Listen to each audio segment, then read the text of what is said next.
I have a question for you. When was the last time that you were happy?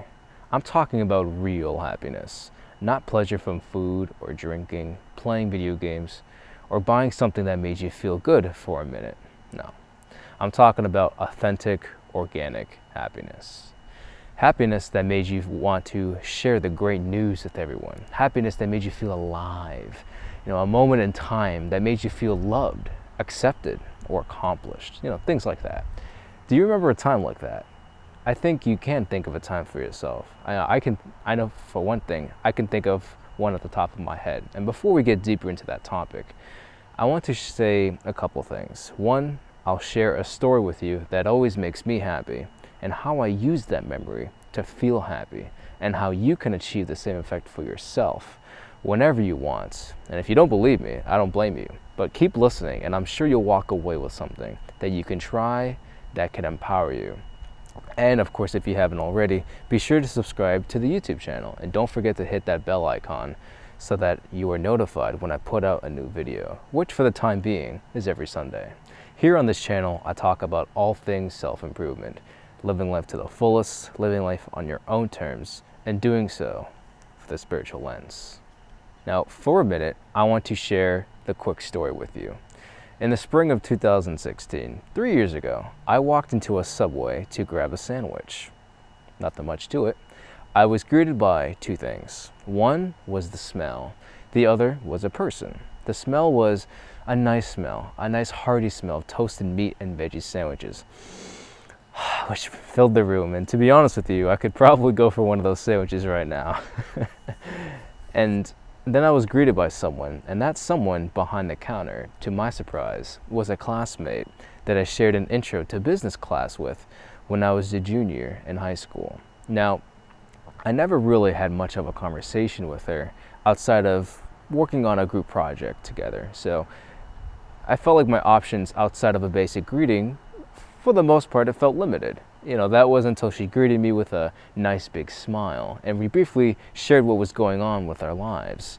After high school, we talked as she built my sandwich to perfection, and I told her a story or two, made her laugh, and overall, we both had a great interaction. You could just feel it. And I liked this interaction enough. To be honest, I thought she was quite attractive. So I went back for 2 more times to the same Subway. And again, we had great interactions. We both laughed, and before leaving the establishment, she shared that she would be working at another restaurant in a different town. And I said, oh no, I'm not going to be able to see you anymore. This is a problem. And I suggested that we exchange numbers, remain contact, and we did. And she added the next time that we saw each other, it would be a date with a nice smile on her face. And, I walked out of the Subway feeling like $1 million, dude, because, I did a little dance in the parking lot. I yelled at the top of my lungs in my car with joy and achievement. I'm not going to do it right here, but you get the big picture. Now, there's more information I want to give you so you better understand the situation. I wasn't just excited about scoring a date. That's great, but that victory holds so much more meaning behind what was really going on. Some of you may not know, but I used to be an awkward kid back in school, right up to adulthood. I didn't know how to make friends, and if I did make them, I may have not kept them for very long. I didn't have a good track record back in the day. I never had much to say in most conversations, and thanks to the allergies I used to have, even if I did have something to say, this gross mucus buildup in my throat from my allergies would cut me off mid-sentence. That was very annoying. And as you can imagine, socially awkward people don't tend to find themselves in relationships very often. Sometimes they never do. And as someone who lived that experience, overcame those challenges through self-education and self-improvement, for the first time in my life, with no help of any kind, I made something work for me. I landed the date with my own skills, with my own jokes and my own stories, just myself. I reached a milestone in my life, by my own merits. I broke through my boundaries and reached new heights. That is the victory that I was hyped about. It's not about the date itself, but the new social capabilities I now had. So, you're probably wondering, okay, that's great. What does this have to do with happiness? Well, You may have to rewind a little bit if you didn't catch it, but if you did, you notice how I felt while I was telling the story. Did you notice the body language, the energy, the attitude I had when sharing my story? Go back and rewatch some of what I said if you didn't catch it. This is a prime example of me feeling great, feeling empowered, feeling happy, while seemingly doing nothing. I'm just telling a story, you know? So we can observe that you don't actually have to be physically doing something all the time to achieve happiness. Me retelling the story, reliving the experience, reliving the jokes, reliving the enjoyment of the fruits of my labor allows me to re-experience the same feelings. Every time I share the story with someone, I feel great, I feel accomplished, I feel happy. And I can choose to feel happy using this method whenever I want. And this is something that I want for you. This is my way of giving back to the world. It's my form of community service, if you will. Now, this method, I don't know if there's a name for it. There probably is, but I like to call it the Opia method. It's spelled O-P-I-A or H-U-P-I-A. Again, I'm calling it this. In my native culture, Opia is known as the spirit of someone that has passed away, in the physical world.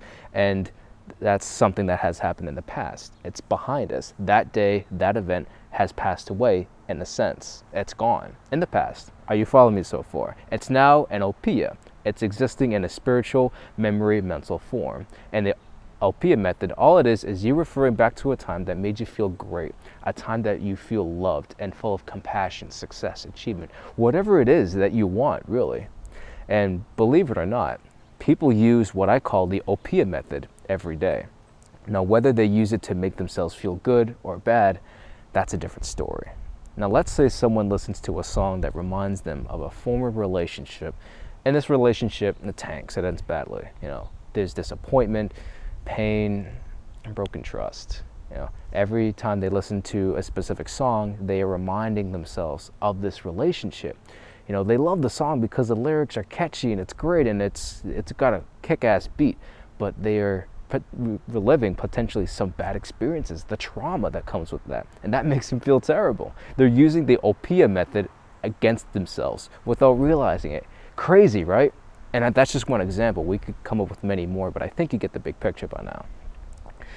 You don't have to use this method against yourself. You can use it for yourself. Now, that's what I want for you. I want you to be empowered with the knowledge that whatever you choose to think about, whether it's a good memory or an imagined fictional setting, because it doesn't have to be a memory, it can be an imagined event in your head. You can use it to your benefit and make yourself feel better, feel great, feel motivated. Hear the birds? And you can use it to feel loved, whatever you want. This actually ties in very much to what people now call the law of attraction, but that's a conversation for another day. But yeah, so I hope you learned something new from this. I hope you use the Opia method to your advantage. And if you like this video, I would like to ask for you to please click that like button. And if you learned something new, please leave a comment down below, which I assume you probably did if you watched this video. If you want me to also dedicate a video on something within the realms of self-improvement or spirituality, then leave a comment below on that. And as I said before, be sure to subscribe if you haven't already and hit that bell icon so that you are notified when I push out a new video, for which the time being is every Sunday. And again, thank you very much for watching, and in my native tongue, I say, ha ho.